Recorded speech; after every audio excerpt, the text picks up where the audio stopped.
Hello guys and welcome to this video. Today I will show you how to check in Malaysia Airlines online. So guys, before we start, I hope like this video and share, and let's get started.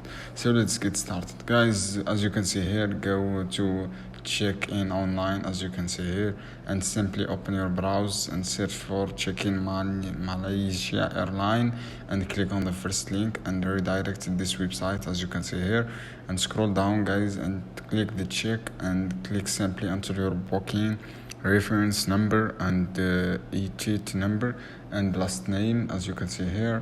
And basically guys, this is how you can do. Just click check in and enter your e-ticket number and check me in. This is how you can do guys. I hope this video helpful for you. Then don't forget to subscribe and like and share this video for more content, and see you another video soon.